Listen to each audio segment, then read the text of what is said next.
الحمد للہ وکفا وسلام علی حبیبہ المصطفیٰ اما بعد قال اللہ تبارک وتعالی فی القرآن المجید والفرقان الحمید کما ورد فی سورۃ یونس اعوذ باللہ من السمیع العلیم من الشیطان الرجیم بسم اللہ الرحمن الرحیم الا ان اولیاء اللہ لا خوف علیہم ولا هم يحزنون الذین آمنوا وكانوا يتقون لهم البشرى في الحیاة الدنیا وفي الآخرة لا تبدیل لکلمات اللہ ذلك هو الفوز العظیم. وقال اللہ تبارک وتعالی فی مقام آخر یا ایھا الذین آمنوا اتقوا اللہ حق تقاتہ آمنت باللہ صدق اللہ الوصی القدیر وصدق رشید النذیر والحمد للہ رب العالمین. عزیزان گرامی قدر جملہ سامعین حاضرین، السلام علیکم ورحمۃ اللہ وبرکاتہ. سب سے پہلے حسب معمول اپنی اور ساری کائنات کے آقا و مولا لمبے لمبے ہاتھوں سے پھیر دینے والے بے سہاروں کے سہارے، سنہری جالیوں میں آرام فرمانے والے، شفاعتی لہر قبائل کا نغمہ جا فضا سنانے والے، نیر تابہ روشن رخشا روح الفدا وضو سراپا نور جناب محمد رسول اللہ علیہ تحیت و ثنا کی مقدس و مبارک بارگاہ میں درود و سلام کی ڈالیاں آواز بلند پیش کریں. اللہم صلی علی سیدنا کریمنا شفیعنا نبینا مولانا محمد کما تحب اللہ یا صلی علی صلاۃ و سلام علیک یا سیدی یا سیدی یا سیدی یا مکی یا مدنی یا عربی یا قرشی یا عرشی یا فرشی یا ہاشمی یا مطلبی یا رسول اللہ صلی اللہ علیہ وآلہ وسلم. ایک مرتبہ اور نبی اور آل نبی کی بارگاہ میں جھوم کر پڑھ لیں صلی اللہ علیہ نبی ربی وآلہ صلی اللہ علیہ وآلہ وسلم صلاۃ و سلام علیک یا سیدی یا حبیبی یا رسول اللہ صلی اللہ علیہ وآلہ وسلم. نگاہیں مرد مومن سے بدل جاتی ہیں تقدیریں. ڈاکٹر اقبال بڑے ہی پیارے انداز میں فرماتے ہیں کہ نگاہیں مرد مومن سے، نگاہ ہو اور وہ کس کی ہو؟ فقط مومن کی نہیں، مرد مومن کی، اور فقط مومن کی نہیں بلکہ مرد مومن کی ہو تو کیا ہوگا؟ فرماتے ہیں نگاہیں مرد مومن سے بدل جاتی ہیں تقدیریں، جو ہو ذوق ایمان پیدا تو کٹ جاتی ہے زنجیر. جو ہو ذوق ایمان پیدا تو کٹ جاتی ہے زنجیریں، اور آئینے جواں مردہ حق گوئی و بے باکی. آئینے جواں مردہ حق گوئی و بے باکی، اللہ کے شیروں کو آتی نہیں رباہی. حضرات گرامی، انہی تین آیات مبارکہ کو میں نے آج کے 20 جمعہ مبارکہ میں پڑھنے کا شرف حاصل کیا ہے، جن کو آپ پچھلے 2 جمعہ مبارکہ سے سماعت کرتے چلے آ رہے ہیں. توجہ آپ رکھیں، ادھر ادھر نہ دیکھیں، بالکل دیکھیں. پہلے ہی میں کہہ دیتا ہوں اس بات کو، آپ سے بہت ہلکی فیس میں لے رہا ہوں، بہت ہلکی فیس، اتنی کم فیس آپ کو کہیں بھی نہیں نظر آئے گی کہ آپ کی توجہ میری جانب مرکوز ہونا چاہیے. آپ بالکل ادھر ادھر دائیں بائیں لیفٹ رائٹ اوپر نیچے کہیں نہیں دیکھیں گے، صرف لک ایٹ می. آپ یہاں آ گئے ہیں دنیا کو چھوڑ کر، تو اب یہاں مسجد کے اندر دنیا کی طرف توجہ نہ کریں. گزشتہ 2 جمعہ مبارکہ سے آج تیسرا جمعہ ہے اس ماہ مبارکہ کا. یہ سفر المظفر کا مہینہ ہے، اور اگرچہ چاند 30 کا ہوا اگلے مہینے کا، تو اللہ نے چاہا تو ہم کو 2 جمعہ اور ملیں گے، ورنہ ایک تو ملے گا ہی انشاءاللہ. انشاءاللہ کہہ دو تو گھومنے کے لڈو کھائیے، بولنے کو تیار ہی نہیں. تیسرے جمعہ مبارکہ میں جیسا کہ میں نے عرض کیا تھا کہ نیا عنوان پیش کروں گا، لیکن آیت مبارکہ وہی ہے. تھوڑا سا آپ توجہ کریں. 11واں پارہ ہے سورہ یونس کی، آیت نمبر 62، 63، 64. اس کے علاوہ ایک آیت میں نے اس کے ضمن میں اور اس میں شامل کی ہے، اس کو میں نے اس میں انکلوڈ کیا ہے، اس کے بارے میں بھی آپ کو واضح کر دیتا ہوں. پہلے تو یہ 3 آیت مبارکہ، چونکہ میں واقعاتی تقریر بہت نہ کے برابر کرتا ہوں، زیادہ تر میری تقریر جو ہوتی ہے وہ عربی ادب اور گرامر کے حساب سے ہوتی ہے. واقعہ لوگوں کو زیادہ یاد رہتا ہے. وہ جا رہے تھے ایک راستے میں، پھر جنگل آ گیا، وہ سانپ مل گیا، وہاں 2 لوگ بیٹھے تھے. یہ سب واقعہ سننے میں زیادہ مزہ آتا ہے. اور قرآنی گرامر، کیونکہ قرآن حلق سے نیچے تو اترتا نہیں ہے، آئے بائیں شائیں پڑھ لو جس طرح سے جو بھی پڑھنا ہے. ادھار کا سودا ہے، جب جو ہوگا قیامت میں دیکھا جائے گا. لیکن میرا معاملہ شروع بھی قرآن سے ہوتا ہے اور ختم بھی قرآن نہیں ہوتا ہے، کیونکہ اس سے عظمت والی کتاب کوئی ہے ہی نہیں اور نہ ہوگی اس کو قیامت تک. تو 3 آیت مبارکہ کون سے پارے کی؟ ابھی تو بتایا ہے، 11واں پارہ ہے اور سورہ یونس کی آیت نمبر 62، 63، 64. الا ان اولیاء اللہ لا خوف علیہم ولا هم يحزنون. آیت نمبر 62 ہم نے مکمل کر دی. لفظ الا پر ہماری گفتگو ہو گئی، خوف کے متعلق کی بات ہو گئی، غم کے متعلق کی بات ہو گئی. آگے ہم چلتے ہیں آیت نمبر 63 کی طرف. فرمایا الذین آمنوا وکانوا یتقون. توجہ ہے نا آپ کی؟ پہلے فرمایا جو اللہ کے ولی ہے، خبردار جو اللہ کے ولی ہے ان پر نہ کوئی خوف اور نہ کوئی غم. کیا بولیں گے؟ غم. غین سے غم، وہ غم نہیں چپکانے والا. ہاں، غم غین سے، یہاں غین اور گاف. غم جو ہوتا ہے وہ گاف سے ہوتا ہے. ہمارے یہاں تو مسئلہ کیا ہے، تمیز اور سلیقہ ہی ختم ہو گیا ہے. لیکن ایسا کوئی نہیں کرتا کہ پینٹ کی جگہ شرٹ پہن لے اور شرٹ کی جگہ پینٹ پہن لے. ایسا ہوتا ہے کبھی؟ دیکھا کبھی؟ آج تک کبھی نہیں دیکھا ہوگا. مگر غین کی جگہ گاف استعمال ہوتا ہے، گاف کی جگہ غین استعمال ہو رہا ہے، الف کی جگہ عین استعمال ہو رہا ہے، عین کی جگہ الف استعمال ہو رہا ہے. کیا ابا کی جاگیر ہے، جو چیز نیا کرتے رہو.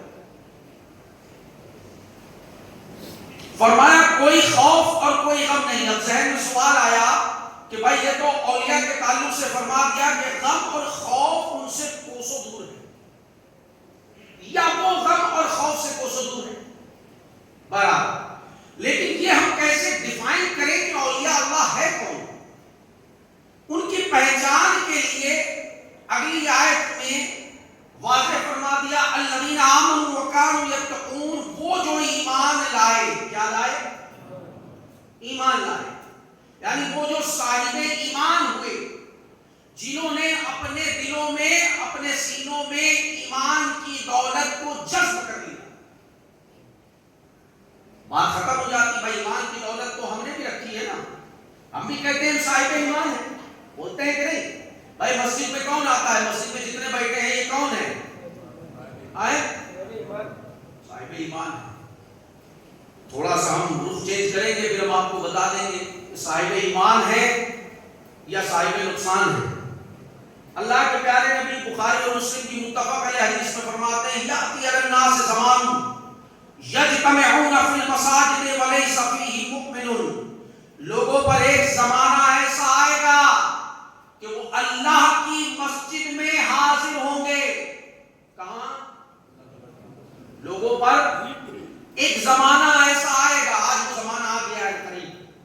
حضور فرما رہے ہیں ایک زمانہ ایسا لوگوں پر آئے گا یاتی علی الناس زمان یجتمع، وہ سب جمع ہو جائیں گے. جمع ہے نا؟ یجتمعون فی المساجد. کہاں جمع ہوں گے؟ مسجدوں میں.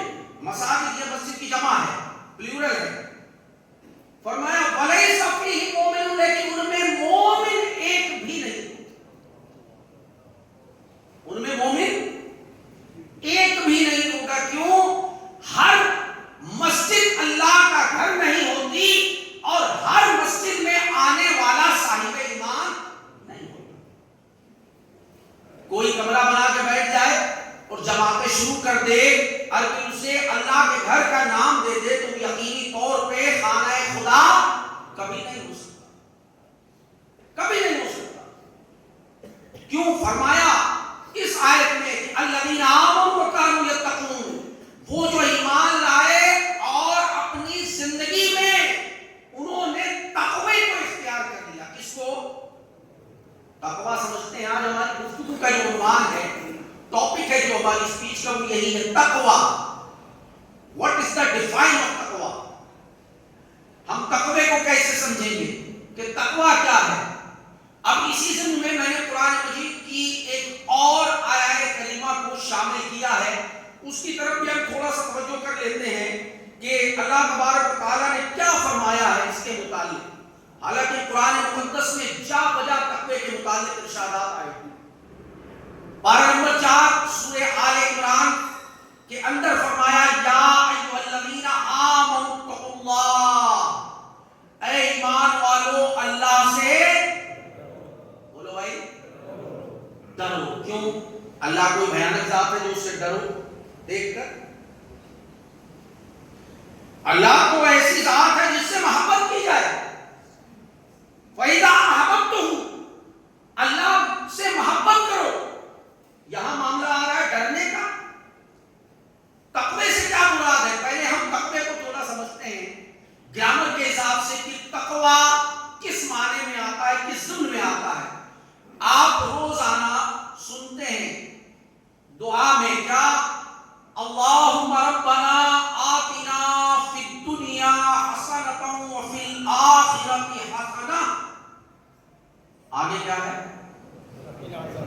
وقینا۔ یہ جو وقینا ہے، یہ وقا اور وقا، یہ اسی تقوی کو اگر آپ دیکھیں تو تقوی اسی وقا سے نکل کے آیا۔ وقینا کا جو معنی ہے اے اللہ ہمیں بچا لے، کس سے؟ عذاب النار۔ یہ جو نار ہے دوزخ کی، جو بڑی خطرناک ہے، جو بھڑک رہی ہے جہنمیوں کے لیے، اس سے ہمیں بچا لے۔ تو تقوی کا جو معنی ہوتا ہے وہ ہوتا ہے بچنا۔ لیکن زیادہ تر جو مترجم ہیں ترجمہ کرنے والے، ترجمہ کرنے والے کا جو کام ہوتا ہے مترجم کا، ایک ایک آیت کا ترجمہ وہ کرتا چلا جائے، کسی نتیجے پر پہنچانا اس کا کام نہیں۔ ہر ایک کا اپنا اپنا کام ہے۔ فقیہ کا کام مسائل کی طرف مسائل اخذ کرنا ہے، استنباط کرنا ہے۔ مترجم کا کام ہے ترجمہ کرنا، مفسر کا کام ہے تفسیر پیش کرنا۔ ہر ایک کا اپنا اپنا کام ہے۔ بھائی آپ دیکھیں آرتھوپیڈک الگ ہے، کارڈیولوجسٹ الگ ہے، ریڈیولوجسٹ الگ ہے، گائناکولوجسٹ الگ ہے۔ آنکھ والا ہڈی والے کے پیشنٹ کو نہیں دیکھتا، دیکھتا ہے؟ ہڈی والا آپ اس کے پاس چلے جائیں گے، دیکھیے میری آنکھ میں 2 دن سے کچھ تکلیف ہے، وہ کہے گا بھائی میرے پاس کیوں آئے؟ میں تو آرتھوپیڈک، یہ آنکھ آپ کی دیکھنا میرا کام نہیں ہے۔ تو ورک از دا ڈسٹریبیوشن، یہاں کام کو ڈسٹریبیوٹ کر دیا گیا ہے۔ یہاں فرمایا آپ غور کریں بچنا، اے اللہ ہمیں بچا عذاب نار سے۔ تو یہ جو بقا ہے، یہ میں پہلے آپ کو بتا چکا ہوں کہ کوئی بھی جو جملہ ہوتا ہے اس کا ایک مادہ ہوتا ہے، ایک روٹ ورڈ ہوتا ہے، یہ ہر زبان ہر لینگویج میں ہوتا ہے، ہر لینگویج میں ہوتا ہے۔ اس کی مثال میں آپ کو علم کے بیس پہ دے چکا ہوں۔ عالم، معلوم، متعلم، معلومات، معلومات، یہ سارے کے سارے جتنے بھی جملے ہیں یہ کہاں سے نکل کے آئے؟ علم سے، عین لام میم۔ اب یہ جو تقوی ہے، یہ تقوی کہاں سے نکلا ہے؟ وقا۔ وقا بچنا یا بچانا۔ اللہ سے ڈرو کا مطلب کیا ہے کہ اللہ کے عذاب سے اپنے آپ کو بچاؤ۔ بات سمجھ میں آئی بات؟ اللہ کے عذاب سے اپنے آپ کو بچاؤ، یعنی اپنی جانوں پر ظلم نہ کرو، اپنے آپ کو بچاؤ۔ اور سورہ تحریم کے اندر اب آپ تھوڑا آگے بڑھیں تو قرآن ہی میں ہم کو بھی دیکھیے۔ اچھا مجھ سے پہلے بھی آپ قرآن میں تھے اور میرے آنے کے بعد بھی آپ قرآن ہی میں، مگر وہ کہتے ہیں نا نیم حکیم خطرے جان۔ ہاں سنا ہے نا آپ نے یہ جملہ؟ بھائی کوالیفائڈ آدمی اور پھر جھولا چھاپ آپ جھولا چھاپ کے پاس چلے جائیں اور پھر وہ کہتے کہ بھائی ٹھیک ہے لے جاؤ، ہو گیا فائدہ تو ٹھیک ہے، اللہ کی مرضی ہے، نہیں ہوا تو اس میں کیا کر سکتا ہوں؟ تو بے شک شفا دینے والا تو اللہ ہی ہے، لیکن وہ کس وسیلے سے دے گا یہ فیصلہ بھی اس کا ہو۔ لیکن آپ سنتے ہیں اچھے سے اچھا اپنے لیے، بہتر سے بہتر اپنے لیے۔ تو قرآن کے اندر آپ دیکھیں 28ویں پارے کے اندر سورہ تحریم میں فرمایا کہ یا ایھا الذین آمنوا قوا انفسکم واہلکم نارا وقودھا الناس والحجارہ، اے ایمان والو اپنے آپ کو یعنی اپنی جانوں کو اور اپنے گھر والوں کو اس آگ سے بچاؤ، اس آگ سے بچاؤ، کس آگ سے؟ جہنم کی آگ سے۔ کیا کرنا ہے؟ بولیے، بچنا بھی ہے۔ پہلے کیا ہے؟ پہلے بچنا ہے۔ پہلے بچائیں گے کہ پہلے بچیں گے؟ پہلے تو خود بچے گا نا، ابھی خود ہی چل رہا ہے، اب دوسرے سے کہے آپ بھیا تم بھی ادھر ہی آ جاؤ، آؤ میں تو مرنے ہی والا ہوں، تم بھی آ کے میرے ساتھ مر جاؤ، نہیں، پہلے خود تو سیف ہو جائے۔ پہلے انسان خود بچتا ہے، پہلے انسان خود نیکی کی راہ پہ چلتا ہے، پھر وہ نیکی کی دعوت کو کیا کرتا ہے؟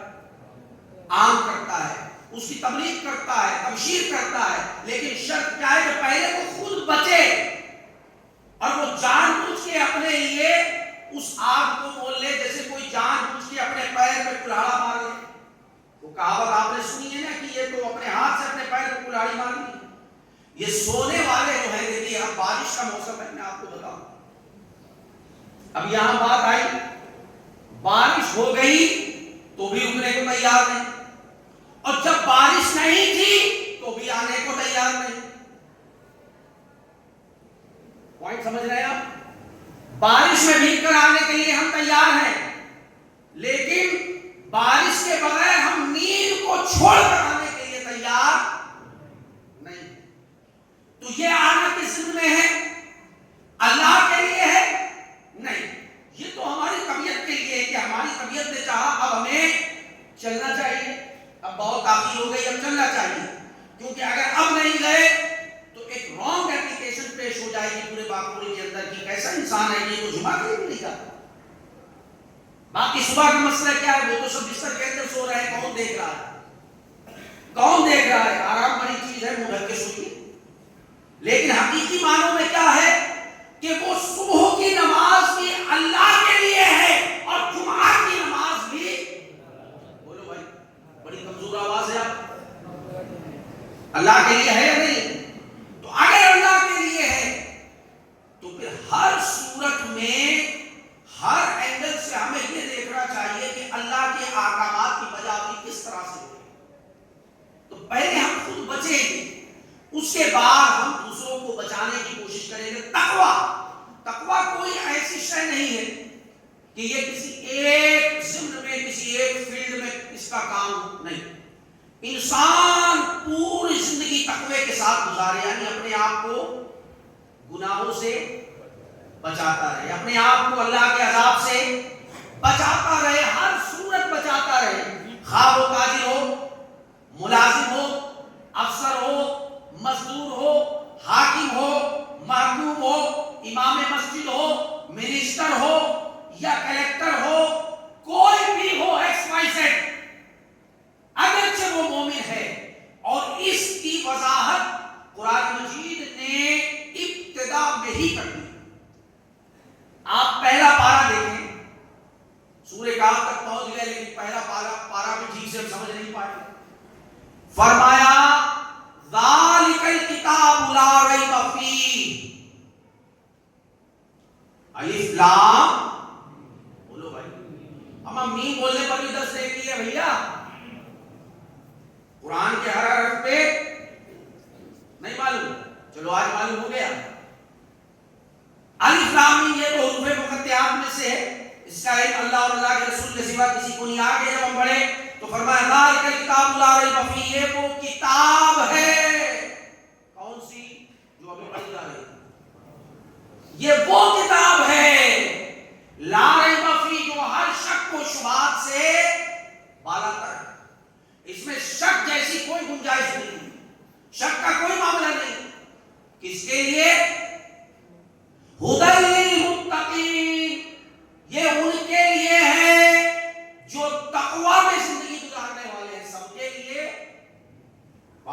رہی نہیں آ رہی ہے جلدی کرو. مجھ سے بھی کسی نے کہا, کہنے لگے صاحب ٹائم ہو جاتا ہے تھوڑا جلدی کر دو. میں نے کہا یار وہ جو آپ کے یہاں ایک زمانے سے جو رواج چلا آ رہا ہے کہ بھائی پڑھ رہے ہیں سورہ کہف پڑھنا, یہ جمعۃ المبارکہ میں سنت ہے. چلو میں نے کہا بات نہیں تو آج اس کی وضاحت کر دیتے. سنت ہے, برابر ہے نا, لیکن صحیح طور سے پڑھنا یا آئے بائیں جیسے بھی سمجھ میں آئے پڑھنا. بولیے بھائی درد ہو رہا ہے, بہت زیادہ پین ہے, پین کلر انجیکشن لینا ہے, آپ ڈائنا بار لے لیں, ڈائکلوفینیک لے لیں, آپ گروفین 400 لے لیں, کوئی سا بھی, مگر کون سی جو ابھی جاری ہے یا جو ایکسپائر ہو چکا انجیکشن ہے, کون سا لیں؟ جاری والا لیں گے نا. جو میڈیسن ایکسپائر ہو گئی اس کو لیا جائے گا؟ نہیں لیا جائے گا. تو ہر ایک کی ایک لمیٹیشن بنائی گئی ہے, ایک لمٹ. یہ تو اللہ کی ذات ہے جو ان لمیٹڈ ہے, اسیمت ہے. باقی ہر انسان کی ایک حد ہے, ایک لمٹ ہے. فرمایا وَتِلْكَ حُدُودُ اللَّهِ, اللہ کی حدوں سے آگے مت بڑھو. تو میں نے کہا یہ جو سلسلہ ہے پہلے آپ قرآن کو سمجھے. سب سے زیادہ قرآن سے استفادہ کرنے والی ذات اگر کوئی ہے تو صحابہ کرام علیہ رضوان کی ہے. ان سے زیادہ کوئی قرآن کی عظمت کو سمجھ پایا؟ صبح قیامت تک کوئی سمجھ نہیں پایا. من کنت مولا فہذا علم المولا. ہر علم کا ایک ظاہر ہے اور ایک باطن ہے. مولا علی کی ذات وہ ہے جن کے دامن میں اللہ نے علم ظاہر کو بھی رکھ دیا اور علم باطن کو بھی رکھ دیا. فرمایا العلم علمان, علم ثابت فی القلب, فذاک علم نافع, فذاک حجت اللہ علی ابن آدم. جو علم نافع ہے اللہ نے وہ بھی مولا علی کی جھولی میں ڈال دیا ہے, اور جو علم حدیث ہے, علم تفسیر ہے, جو علم ایسا ہے جو دینی علوم سے تعلق رکھتا ہے, وہ بھی اللہ نے مولا علی کی جھولی میں ڈال دیا. اب آپ اندازہ لگائیں کچھ بچا ہے تو پہلے ہم تھوڑا سا سمجھنے کی کوشش کیا کریں. تقویٰ آپ دیکھیں فرمایا ہدی للمتقین, یہ متقیوں کے لیے ہے, سب کے لیے نہیں ہے. جو اب متقی کسے کہیں گے؟ فجر میں کمبل اوڑھ کے سو رہا ہے وہ متقی ہے؟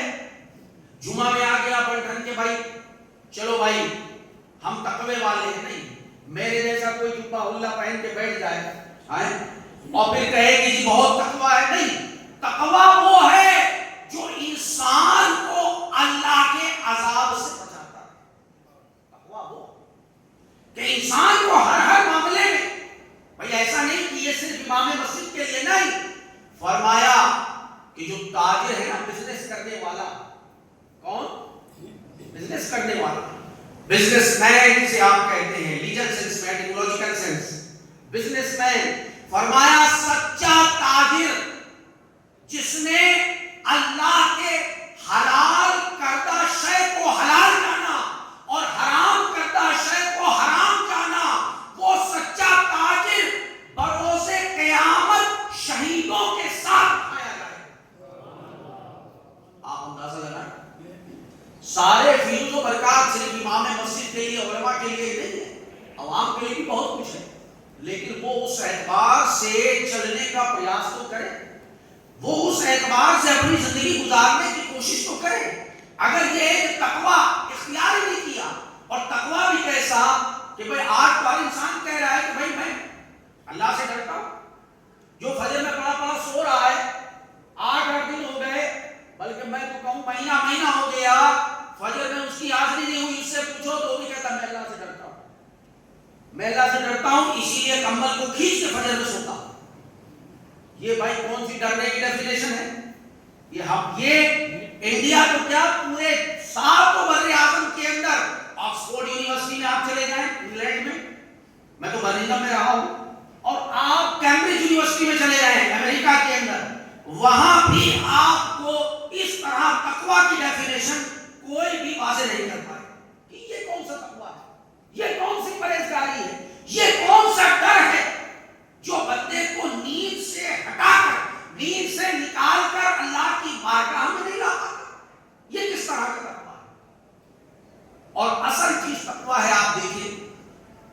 اللہ نے اہل ایمان پر روزے فرض کیے، اہل ایمان پر روزے فرض کیے. فرمایا یا ایھا الذین آمنوا کتب علیکم الصیام. یہ آیت میں پچھلے جمعہ بھی غالباً یا اس کے پچھلے جمعہ بھی آپ کو سنا چکا. اہل ایمان سے مخاطب ہو کر فرمایا یا ایھا الذین آمنوا کتب علیکم الصیام کما کتب علی الذین من قبلکم لعلکم تتقون. اے ایمان والو تم پر روزے ایسے ہی فرض کیے گئے ہیں جیسے کہ تم سے اگلی امتوں پر فرض کیے گئے تھے. کیوں کیے گئے ہیں بھائی؟ لعلکم تتقون، تاکہ تمہارے اندر تقوی پیدا ہو جائے. تقوی پیدا ہی نہیں ہو پا رہا. ہر سال رمضان آتا ہے، ہر سال ہم روزے رکھتے ہیں، 3 دن بعد بھوکے رہتے ہیں، لیکن پھر بھی ہمارے اندر کوئی تقوی. why what is the reason؟ ایسا کیوں ہوتا ہے؟ کیونکہ ہم نے رمضان کو بھی جانا نہیں ہے. رمضان is the spiritual training. وہ اسی لیے کہ تمہارے اندر تقوی پیدا ہو، تمہارے اندر اخلاص پیدا ہو. تم بھوکے رہو تاکہ دوسرے کی بھوک کو سمجھ سکو، تم پیاسے رہو تاکہ دوسروں کی پیاس کو سمجھ سکو، تم احساسات کے ماورا ہو تاکہ دوسروں کے احساسات کو کما حقہ سمجھنے والے بن سکو. لیکن آج ہمارا حال کیا ہے؟ آج تو معاملہ یہ ہے کہ آج شریعت کا معاذ اللہ جنازہ نکالنے پہ لگے ہوئے ہیں. ایک معاملہ ہو گیا ابھی اتر پردیش کی سرزمین پر، بڑا افسوس بھی ہوا مجھے. کسی شخص نے دوسرا نکاح کر لیا پہلی بیوی کے رہتے ہوئے. ہزارہا انفلوئنسر نے اپنی اپنی رائے قائم کر دی، سب علامت الدہر بن گئے. ایک کہہ رہا ہے کہ بھائی پہلی بیوی کے رہتے دوسرا نکاح نہیں کرنا چاہیے، دوسرا کہہ رہا ہے کہ ارے دوسرا کرنا تھا تو پہلے سے پوچھ لیتے، تیسرا کہہ رہا ہے ارے پہلی کا حق ادا کر لیتے تب دوسرا کرتے، چوتھے نے کہا کہ نہیں ہو سکتا ہے وہ دونوں کا حق ادا کرنے پر قاصر. اور سب اپنی اپنی رائے پیش کر رہے ہیں. قرآن سب کی رائے کے مطابق نازل نہیں ہوا ہے. قرآن سب کی رائے کے مطابق نازل نہیں ہوا. بھائی کسی کام کو اللہ نے حلال کر دیا، جیسے بریانی کو اللہ نے، بریانی کھانے کو کھاتے ہیں نا، دیکھیے مسکراہٹ آ گئی فوراً، حلال کر دیا. بھائی کسی میں طاقت کوئی حرام کر سکے نہیں، اب تو ہم کھائیں گے اور ساتھ میں چھانس بھی رکھیں ہاں تاکہ ٹیسٹ لذت تھوڑی اور بڑھ جائے. تو اللہ نے اگر حلال کر دیا ہے تو کسی میں طاقت نہیں ہے کہ اسے حرام کر سکے، اور جسے حرام کر دیا کسی میں طاقت نہیں ہے کہ اسے حلال کر سکے. اللہ کی حرام کردہ شے کو حرام کرنا، اب حرام سے بچنا، یہ تو اہل ایمان کے لیے لازمی حیثیت رکھتا ہے. یہ اہل ایمان کے لیے لازمی حیثیت رکھتا ہے، یہ لازمی چیز ہے.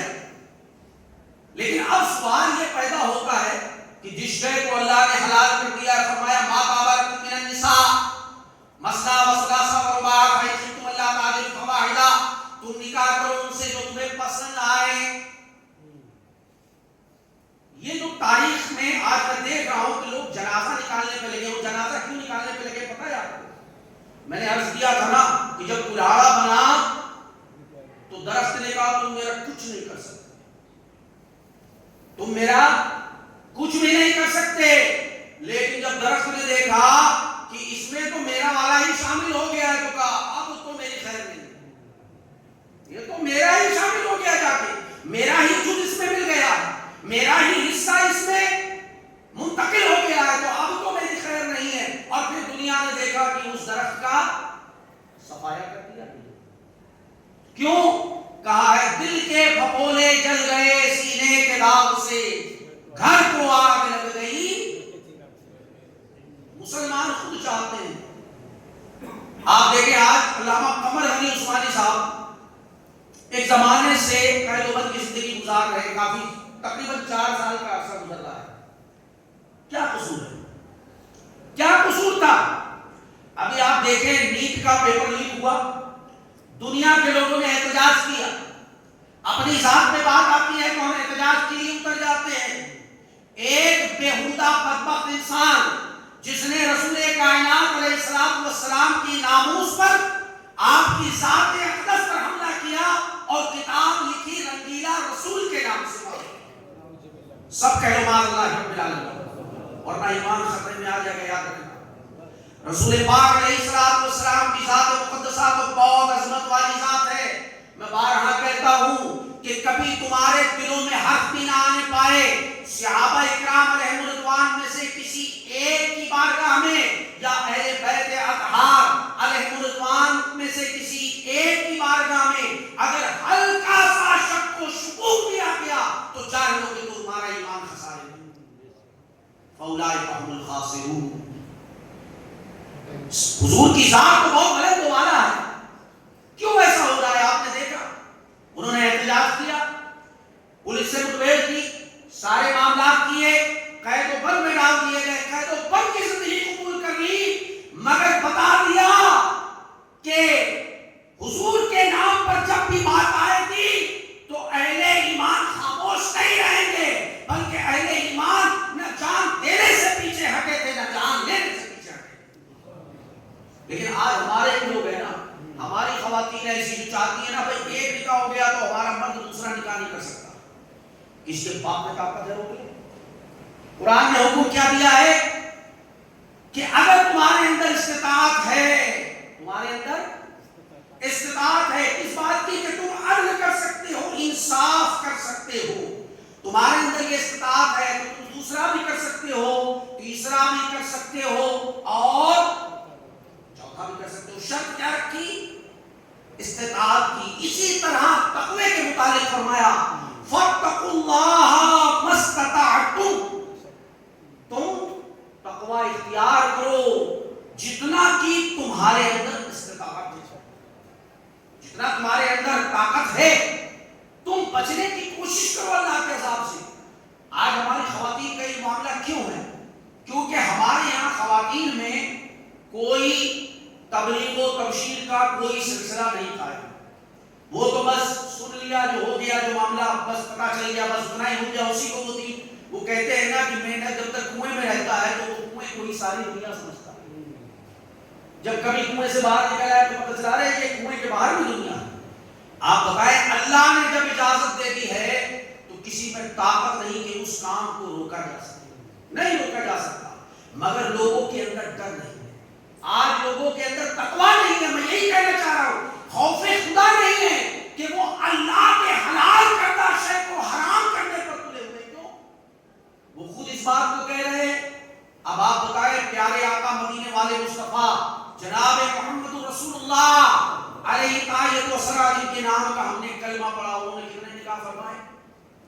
بولیے 11 نکاح۔ واقعہ پیش آیا، لوگوں نے اپنے اپنے اعتبار سے کہا کہ بھائی فلاں فلاں شخص کی فلاں فلاں بیوی تھی، اس کے بعد بھی اس نے دوسرا نکاح فقط عیاشی کے لیے کر لیا۔ میں نے کہا پہلی بات تو اس بیوقوف کو یہ نہیں معلوم کہ عیاشی کے لیے نکاح نہیں کیا جاتا، عیاشی کے لیے ریڈ لائٹ ایریا میں جایا جاتا ہے۔ اس پوائنٹ میں نوٹ، جس کو عیاشی کرنا ہوگا وہ نکاح کرے گا نہیں کرے گا، اس کے لیے تو تمام مارکیٹ کھلا ہوا ہے، کہیں بھی جا کے وہ مانگتا پھرے۔ اور مرد کے لیے تو بہت سارے وسائل ہیں، اگر کوئی مرد نکاح کی طرف آ رہا ہے تو اس کا مطلب کہ وہ اللہ کے حدود کا خیال کر رہا ہے، اللہ کے خوف کو، اللہ کے ڈر کو اپنے دل میں بسا رہا ہے۔ اب اگر ایک عورت سے اس کا معاملہ مکمل نہیں ہوتا تو اللہ نے اس کو اختیار دیا ہے کہ اللہ کی حدود کو برقرار رکھتے ہوئے وہ دوسرا نکاح کر سکتا ہے، تیسرا کر سکتا ہے، چوتھا کر سکتا ہے۔ مگر ہمارے یہاں مسئلہ یہی ہے کہ ہمارے اندر اس اندر سے خوف خدا غائب ہوتا چلا جا رہا ہے۔ ہم یہ نہیں سوچ رہے کہ ہم کس شے پر بات کر رہے ہیں، کیا معاملہ ہے، کون سا مسئلہ چل رہا ہے جس کے متعلق ہم اپنی زبانیں دراز کر رہے ہیں۔ کم سے کم ہمیں سوچنا چاہتے ہیں۔ لوگ اپنے اپنے اعتبار سے جو جس کے من میں آ رہا ہے، جو جس کے دل میں آ رہا ہے، کیوں وہ خود چاہتے ہیں کہ کبھی بھارت میں اسلامی حکومت نہ رہے، کیوں نہ رہے بھارت میں اسلامی حکومت؟ کیوں؟ اگر اسلامی حکومت ہو گئی تو یہ جو کالا والا کمبل اوڑھ کے ہم سوتے ہیں نا صبح فجر میں، یہ سنیں گے کیسے تھے؟ نہیں تو کافروں تم ہی حاکم رہو. اور پھر قرآن کا فیصلہ بھی ہے، قرآن کا فیصلہ بھی ہے کہ اگرچہ تم مومن ہو تو تم ہی غالب رہو گے. ان کنتم مومنین، تم پر کوئی حکومت نہیں کر سکتا.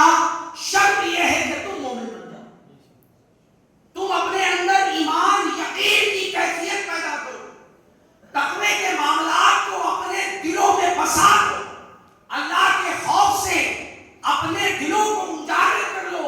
پھر دیکھو وہی ہوگا جو تاریخ آج بھی بتا رہی ہے اور سنو قیامت تک بتاتی رہے گی. کیا کہتے ہیں کہ دشت تو دشت دریا نہ چھوڑے، اپنے بحر ظلمات پہ دوڑا دیے گھوڑے. آپ اندازہ لگائیں کہ آج کس طرح مسلمان جا رہا ہے. کم سے کم ہمارے دلوں میں خدا کا خوف ہونا چاہیے. میں کہتا ہوں بھائی آپ کو واقعی قرآن سننا ہے، آپ قرآن سنیے، آپ قرآن سنیے.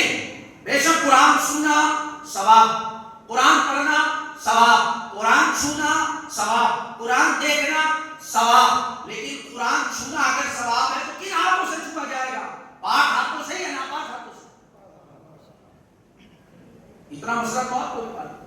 قرآن پڑھا جائے گا، پڑھنا ثواب ہے. تو قرآن وہ شخص پڑھے جو پہلے ٹھیک سے پڑھنا جانتا.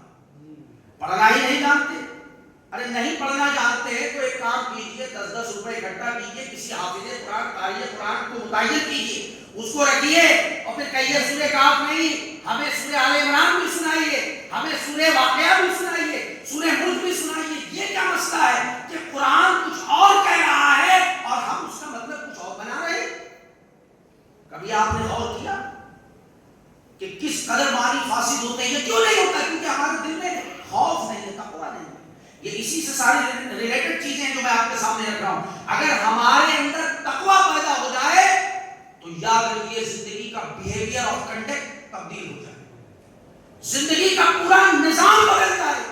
لیکن معاملہ یہ ہے کہ ہمارے اندر تقویٰ نہیں پیدا ہوگا. ہم یہ نہیں سوچ رہے ہیں بھارت کے سنویدھان کی ہم پرواہ کرتے ہیں، سنویدھان کے معاملات کی ہم پرواہ کرتے ہیں، مگر اللہ کے قرآن کی عظمت کی ہم پرواہ نہیں کرتے کہ یہ وہ مقدس قرآن ہے. انہو لقرآن کریم.